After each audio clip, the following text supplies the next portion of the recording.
Bonjour à tous et bienvenue au Delhaize Biggest Cooking Event. Ce soir, notre chef étoilé Lionel Rigolet nous a concocté un plat typiquement d'automne, des noisettes de chevreuil avec une garniture automnale ainsi qu'un léger goût de genévrier, quelque chose de déroutant et d'étonnant.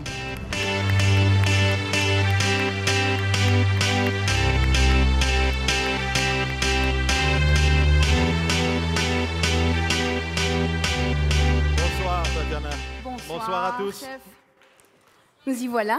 Bon, donc c'est toi qui cuisines ce soir? Non, surtout pas. J'aimerais qu'on mange tous bien, donc moi j'assiste. Je laisse la main au chef. Allez, on y va. Vous prenez devant vous le grand pot d'érel et l'eau. Donc vous voyez, c'est le petit pot que vous devez mettre dessus. Donc d'abord le grand pot, puis vous fixez le petit pot, le petit bol en plastique du mixeur Magimix. C'est à l'écran, hein, vous le voyez maintenant. OK? Donc qu'est-ce qu'on a mis dedans? Donc Chef. on a mis de l'eau et les érelles, le plus grand pot. Il n'y a plus beaucoup d'enthousiasme, hein, vous êtes perdus? Oui ou non, chef? Il y avait chef au moins. Bon, vous mixez.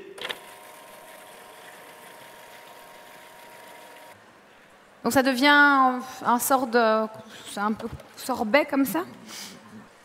Voilà. Sorbet fondu, hein. Alors,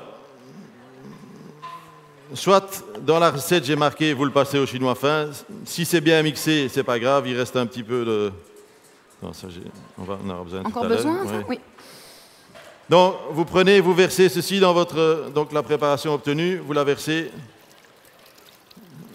dans la deuxième casserole que vous avez en dessous de vos îlots. Prenez en dessous un petit bac à lu. Et vous avez devant vous le gélifiant agar-agar. Vous prenez le petit sachet et vous mettez la moitié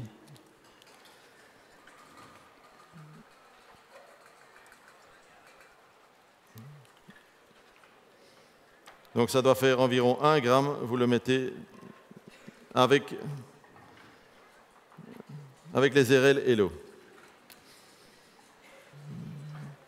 Prenez le fouet bien mélangé, vous le déposez sur la taque. Donc vous amenez à ébullition l'agar-agar pour que son pouvoir gélifiant entre en action, il faut qu'il bout pendant 1 minute. Donc vous portez à ébullition, on a mis la plaque sur 7 et vous portez ceci à ébullition pendant 1 minute. Versez dans le petit bac et vous laissez prendre. Et vous gardez bien la casserole, c'est pas grave. On va réaliser la sauce maintenant et dans la sauce, il y a aussi un peu d'érel, donc ça ne pose pas de problème. Et donc vous déposez votre gelée sur la table. Pour réaliser la sauce, donc puisqu'on travaille du chevreuil, on va travailler avec les fonds de gibier de chez Lacroix et le fond de volaille. Donc le fond de gibier, il y a 2 pots, les mêmes, vous les versez dans la casserole. Vous avez le fond de volaille que vous ajoutez aussi dans la casserole. Vous avez le petit pot d'érel. Et vous prenez les baies de genévrier et avec le dos d'un couteau, vous les écrasez légèrement. C'est pour libérer les saveurs? Voilà, tout à fait. Et vous les ajoutez également. Et ça, pareil, vous remettez sur la plaque à 7. Et vous donnez un petit coup de fouet dedans, juste pour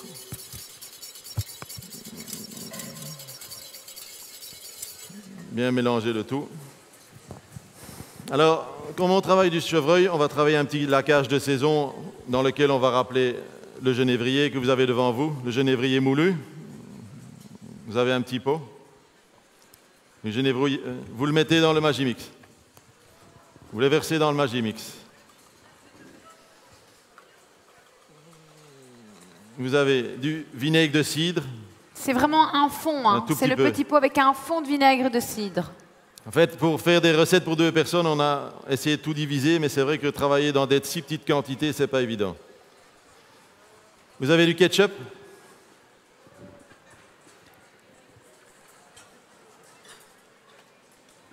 Vous avez encore un petit bol avec de la sauce soya. C'est vraiment un fond, oui. C'est vraiment un tout petit peu aussi. Pourquoi la sauce soja Mais pour donner un peu de goût, donner un peu de puissance, pour un peu de... La soya étant un peu salée, ça donne un peu de parfum aussi. Et alors on ajoute le miel. Donc vous avez un petit pot avec du miel. Il y a un miel de préférence ou non Le miel d'acacia. Ok. Bon, maintenant, si vous voulez un miel parfumé au thym, un miel parfumé à d'autres choses, vous mettez... On pourrait l'imaginer aussi. Voilà, il n'y a pas de souci. Et on va terminer en mettant... Vous avez de la cardamome et de la cannelle. Mettez normalement un tout petit peu de cannelle. Donc c'est marqué sur ma recette 0,1 g. Donc c'est vraiment un soupçon. Et 1 g de cardamome.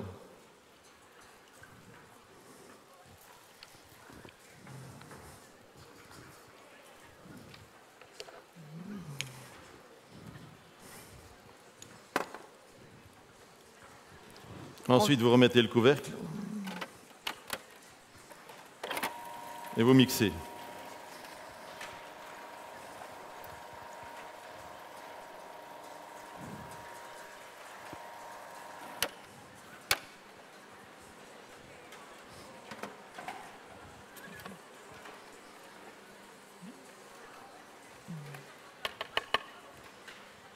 Alors, vous enlevez votre bol et vous gardez juste le bol, on l'emploiera tout à l'heure. Donc vous enlevez juste la lame du bol et vous gardez le bol comme récipient pour les ingrédients qui sont dedans. Je vais juste redonner un petit coup. Avec une cuillère, il faut bien homogénéiser parce que c'est vrai que la quantité est toute petite, donc voilà. Alors, vous avez devant vous un Stump épinard. Je ne sais pas qui fabrique ça chez Deleuze, mais... Moi, vraiment pas. Est-ce qu'il est bon seulement? Donc, je ne sais pas, comme chez soi, c'est marqué. Oui, c'est un peu comme chez moi, en fait. Voilà. Vous l'ouvrez.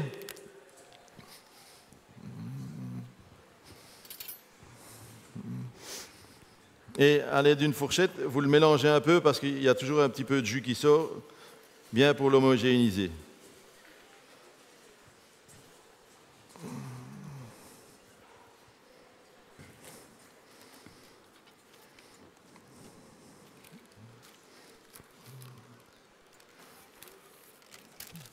Bon, juste pour vous dire que toutes ces choses-là ont été réalisées pour vous au restaurant, pour que vous ayez plus facile. Donc, juste pour vous expliquer, ce sont des grandes feuilles d'épinards que vous prenez et que vous faites blanchir 30 secondes dans de l'eau bouillante, salée. Ensuite, vous les refroidissez le plus vite possible et puis vous les disposez normalement tout de suite sur le papier film, mais nous, comme on les a fait un peu d'avance, on les a déposés sur un papier sulfurisé. Donc, vous mouillez votre table et vous mettez du papier film dessus. Alors, pourquoi mouiller la table? Juste pour, en fait, coller le papier film sur la table.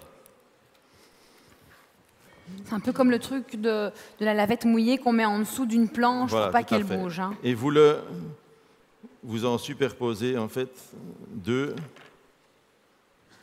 Ça va. Merci, Tatiana. Voilà.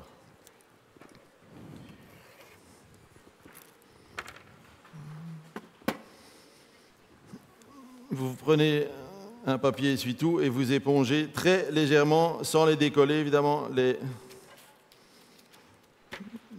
feuilles d'épinards.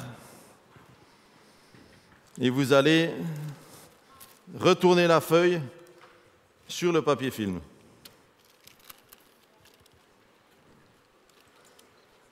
Vous déroulez le film, 2 bandes, comme ça c'est assez large. Une fois que c'est fait, vous mettez les épinards, donc vous collez les épinards sur ce film plastique. Donc vous décollez la feuille papier en fait, le film papier.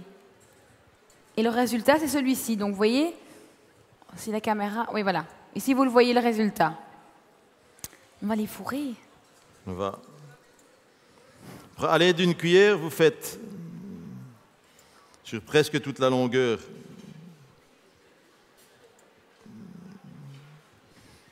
un petit boudin d'épinards.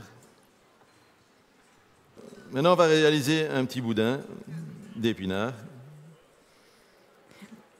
Ça me fait penser à des feuilles de vigne. Un peu. Et donc, vous le faites rouler. Et un peu à des sushis aussi. Voilà.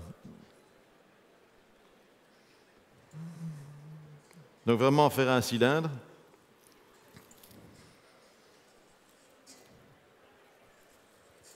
Et ensuite le serrer. Ça peut être... Oui. Et ça, on réserve au froid, non pas du tout. Oui, il faut le garder au froid.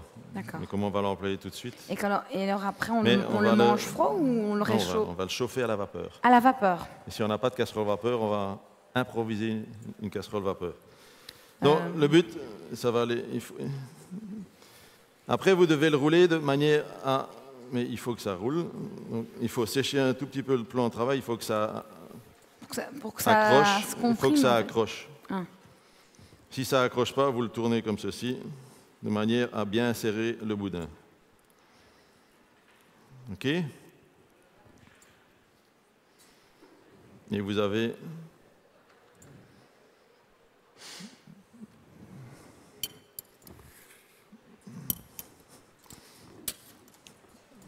un cylindre qui est prêt.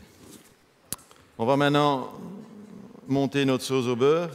On va d'abord, en premier lieu, avec une cuillère, retirer les baies de genévrier.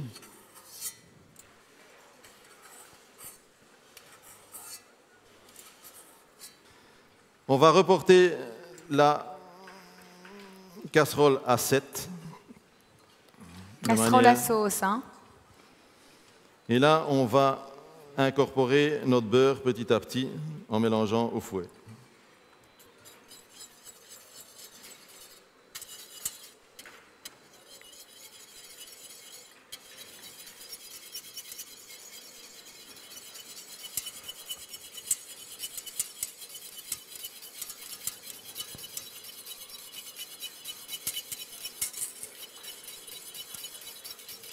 Donc, tout le beurre doit aller dedans.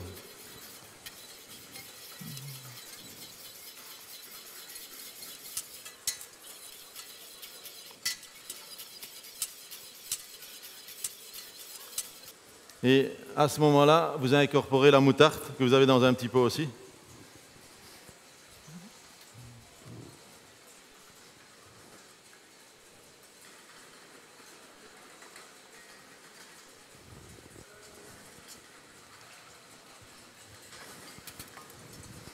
Ah bon. Oh, pardon, excuse-moi. Toute la moutarde aussi. Donc c'est la moutarde, ce n'est pas la moutarde puissante, on a pris de la moutarde un peu douce. D'accord. Voilà. Vous repassez à 5 et vous avez un peu de maïzena pour la lier. On met toute la maïzena? Non, pas tout. Il faut regarder suivant l'épaisseur. Donc mettez la maïzena au fur et à mesure pour être sûr qu'elle ne soit pas trop épaisse la sauce. Donc mettez-en un petit peu et puis vous voyez un peu la consistance de la sauce. Et si jamais vous allez trop loin et qu'elle devient trop épaisse, vous rajoutez un petit peu d'eau ou un petit peu de vin blanc ou un petit peu de fond de volaille ou un peu de fond de gibier. Et vous l'assaisonnez de sel et poivre. Vous avez du sel en salière et du poivre pareil. Ce sont des moulins. Sel noir ou blanc? Poivre noir ou blanc, poivre pardon. Blanc toujours. Pourquoi? Parce que ça fait des taches dans les sauces pour moi. Donc voilà, on met du poivre blanc.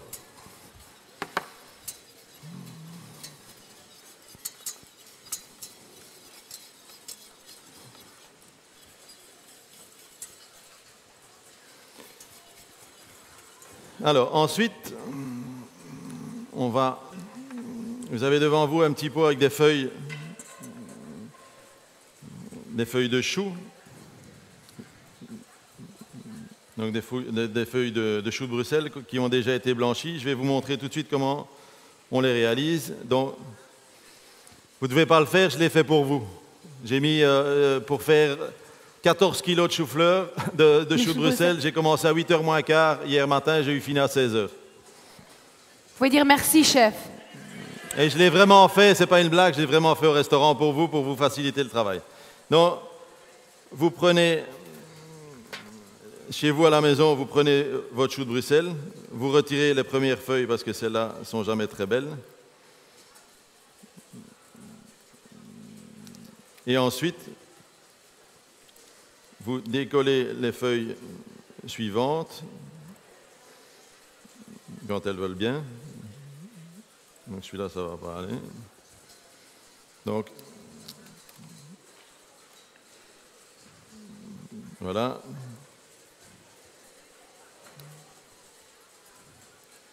Donc ceci. Voilà. Quel travail minutieux. Donc, ça, c'est pour obtenir ces feuilles-ci. Donc, je les fais pour vous. Voilà, les feuilles. Et vous les passerez dans l'eau bouillante pendant environ 1 minute 30. Et tout de suite dans de l'eau glacée. Attention à votre sauce. Donc, vous passez à 2.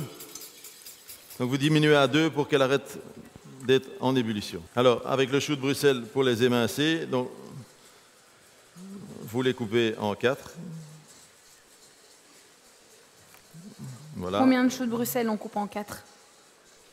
Mais là, vous en avez environ... ça a été fait, d'accord, voilà, pardon. Oui.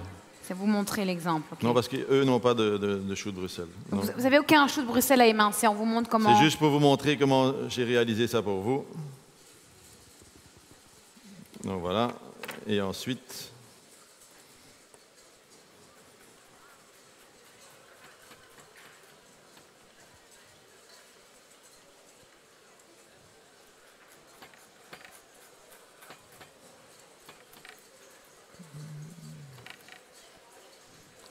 Et ça, vous allez de nouveau porter de l'eau à ébullition avec du sel. Et ça pendant environ 30 secondes ou 40 secondes et directement aussi dans de l'eau froide. Et vous obtenez la petite julienne que vous avez devant vous. J'ai voulu vous faciliter un peu le travail. C'est pas mal, hein? C'est vraiment bien. Pour les choux de Bruxelles, vous allez juste prendre une des 2 branches de thym que vous avez devant vous. Et vous allez l'effeuiller. Donc, gardez que les feuilles et pas les branches, c'est ça? Oui, tout à fait. Tout ou... La bonne moitié d'une des 2. D'accord. Voilà, un peu plus que la moitié. Ça sent. Et ça, vous allez avec un couteau le hacher finement.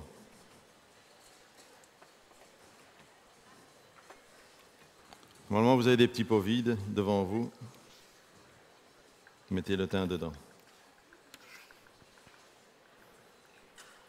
Vous avez normalement une casserole avec un couvercle.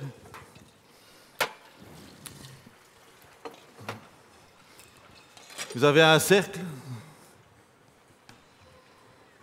Vous le mettez dans le fond de la casserole. Et on va faire une casserole vapeur, puisqu'on a malheureusement pas de vapeur. Donc vous mettez ce qui vous reste d'eau dedans. Et vous allez, on va la mettre là. Vous la mettez sur le feu à 8 au départ pour que ça entre en ébullition. Bon, les boudins, quand vous les faites, vous pouvez les faire en mise en place et les garder dans votre frigo, ils seront beaucoup plus fermes. On va le couper en 2.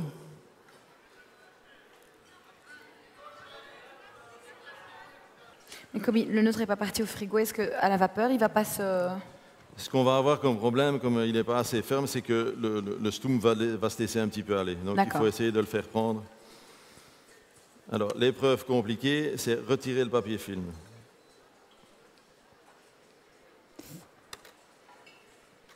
une épreuve délicate.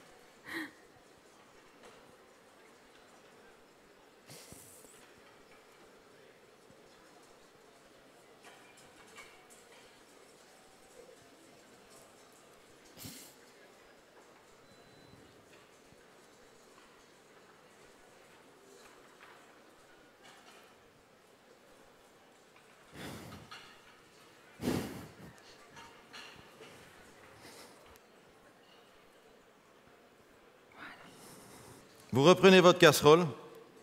Celle qu'on a nettoyée, hein, celle qui avait la compote, hein, c'était ça qui était dedans. Voilà. Qu'on nettoyait, on la reprend. Et vous mettez un petit peu de beurre. Donc vous la mettez sur le feu à 5, enfin sur la plaque à 5, avec le petit pot, le fond de beurre que vous avez encore sur votre îlot.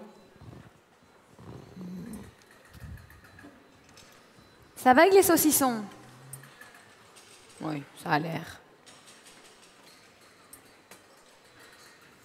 Une fois que l'eau est arrivée à ébullition, vous redescendez la casserole à 3. Donc la casserole où on a fait le semblant de four-vapeur. Et vous prenez votre petite poêle aussi. Et dans le petit fond de beurre en 5, vous déposez vos choux de Bruxelles.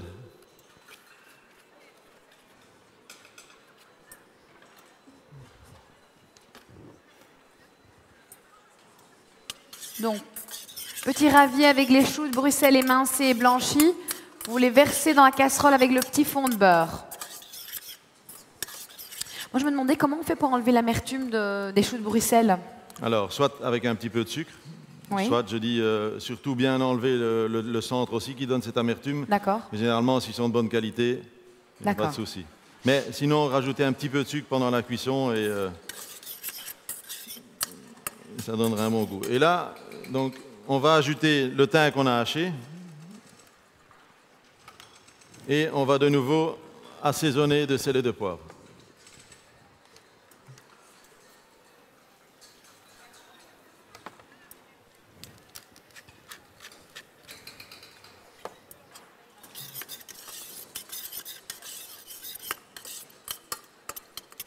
Donc ça, vous chauffez gentiment. Alors, vous prenez dans le pot suivant la moitié du beurre. Moitié du beurre que vous mettez dans la poêle. Vous allumez la plaque à 5. Une fois qu'elle est allumée, vous mettez le ravier avec les épinards dans la casserole vapeur. Vous prenez votre chevreuil et vous le coupez en 2. Et vous faites pareil avec vos chicons. Dans le sens... De la longueur. Oui. Enfin, pas le chevreuil, hein, mais les...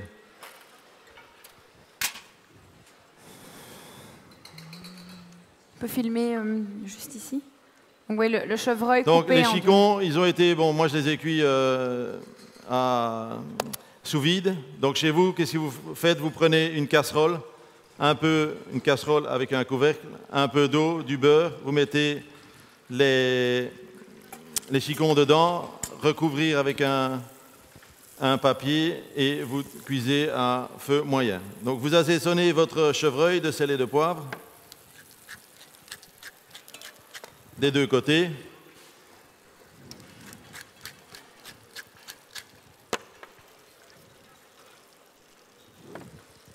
Et vous le mettez à cuire. Donc, sel, poivre pour le chevreuil des deux côtés. Vous le mettez directement dans la poêle, qui est toujours sur le numéro 8.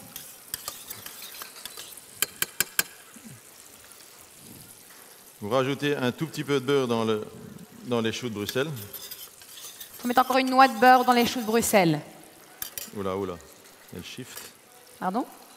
Non, ça va. Panique. Je vais voir s'il a gelé. Je pense qu'elle est prise maintenant.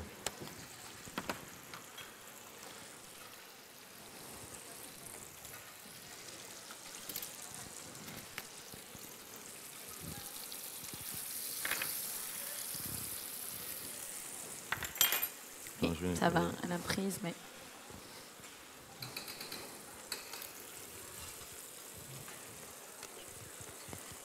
se décolle ou pas? Oh, oui, mais difficilement. Hein. Attends, je vais la retourner. Sinon, on va faire comme ça. Comment on va les enlever? Comment on va les enlever? On va retourner. Ah, et comme ça va, oui. Attends, je m'en occupe tout de suite. Vous diminuez la chaleur de... Attends, je vais prendre avec une palette. Vous diminuez la chaleur de la poêle du chevreuil. Vous diminuez à 5. Vous prenez votre gelée, vous la renversez sur votre planche ou vous la découpez dans le pot et vous sortez les petits... Bon, moi j'ai fait des cercles, mais vous faites des petits carrés. Tu le laisses encore? Non, non, attends. On va maintenant vous ajouter... Donc vous rajoutez vos chicons dans la poêle. Faites gaffe parce que ça cuit. Hein. On va diminuer. On va diminuer. Hein. Attends. Ici.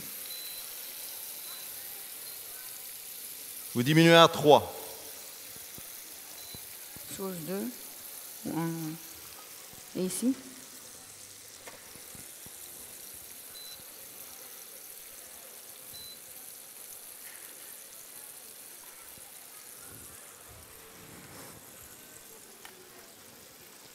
Donc avec votre gelée d'RL, vous faites ce que vous voulez, des petits ronds, une petite forme pour pouvoir dresser. Vous en prenez plus ou moins 6, 7. Donc on va faire un plan sur l'assiette pour vous montrer un petit peu comment le chef dresse.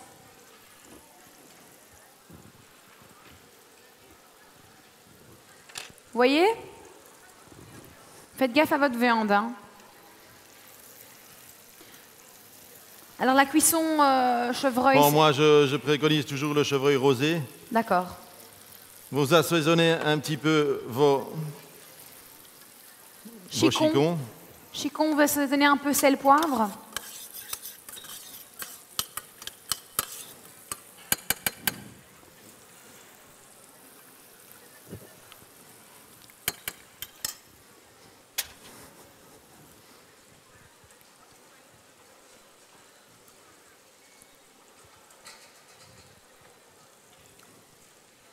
Et vous disposez vos feuilles à côté de vos érelles ou autre part, c'est selon votre un peu... Selon l'inspiration. Voilà, votre envie.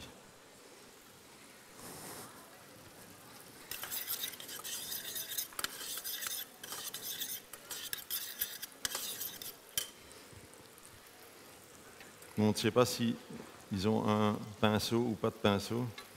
Pour? Je ne pense pas.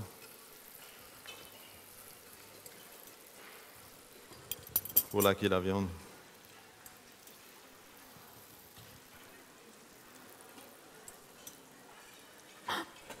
De l'eau. Oui, ça va encore, ça va. Donc, qu'est-ce qu'on va faire? Une fois qu'on aura nos choux de Bruxelles, on va remplir les petites feuilles en garniture.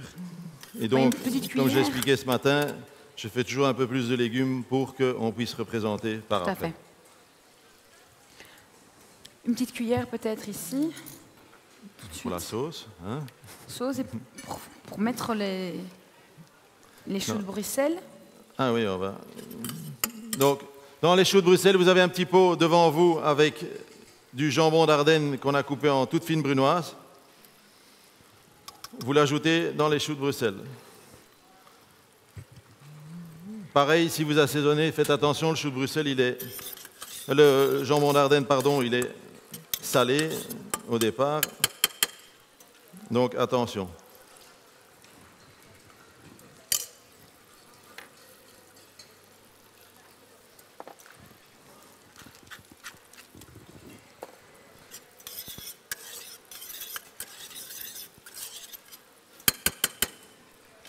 Bon. Je te laisse faire? Oui, ça va. Donc non, tu prends minutieusement un petit peu. Et je les remplis. Et tu remplis. D'accord. Ceci. Voilà. Merci, Tatiana.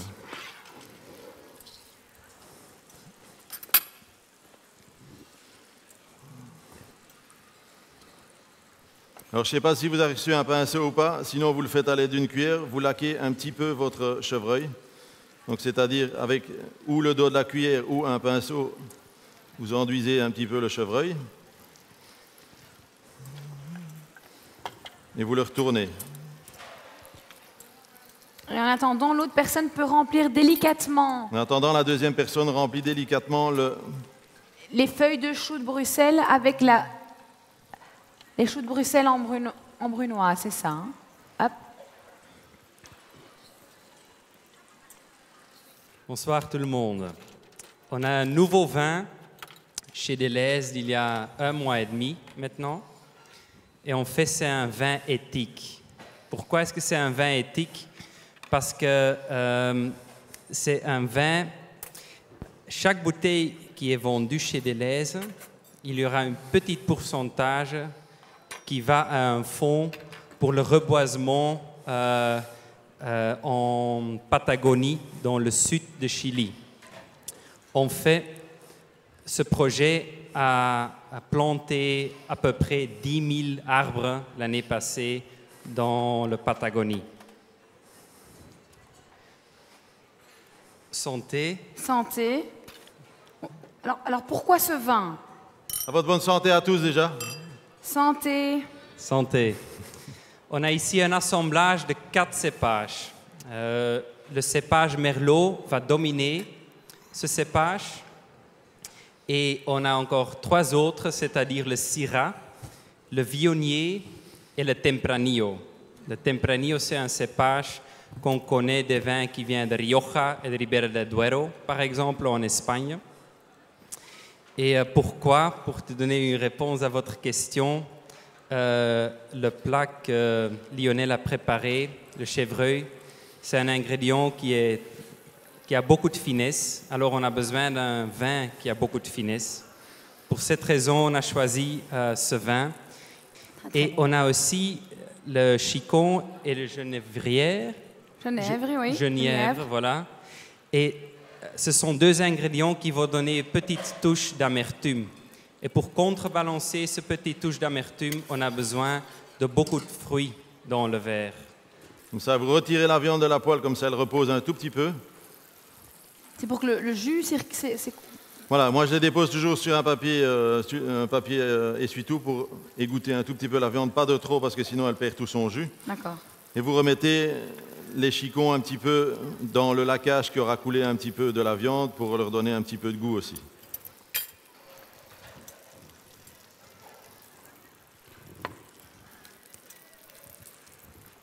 Voilà.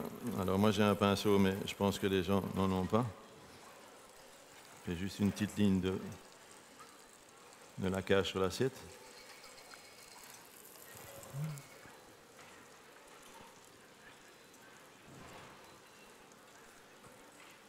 Ils peuvent faire comment les autres personnes? Juste avec un fin trait avec la cuillère. Donc, on va faire peut-être encore un petit zoom ici pour continuer et peaufiner la décoration, la mise en place. Vous voyez, avec la sauce qui est dans le bol Magimix, nous on a un pinceau, mais vous pouvez délicatement le faire avec une cuillère, étaler un petit peu pour qu'il y ait une ligne sur l'assiette. Après, vous faites ce que vous voulez, hein, c'est un peu à votre imagination.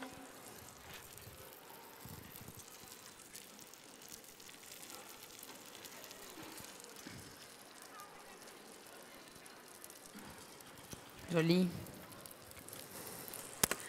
Salade de fruits.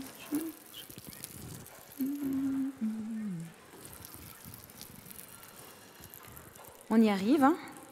On y arrive, gentiment.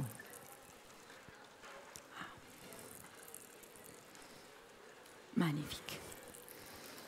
Et plus du reste à faire. Et ça, vous le mettez...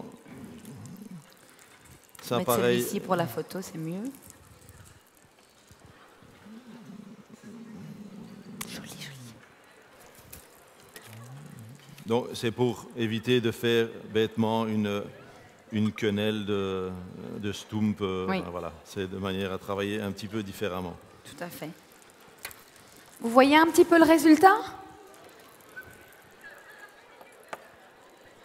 Évidemment, on ne sert pas la viande comme ça. On l'a. Elle est bien rosée, hein? Oui, hein. Oui, oui. Bien. Il ne faut pas oublier qu'elle va encore rendre un petit peu de...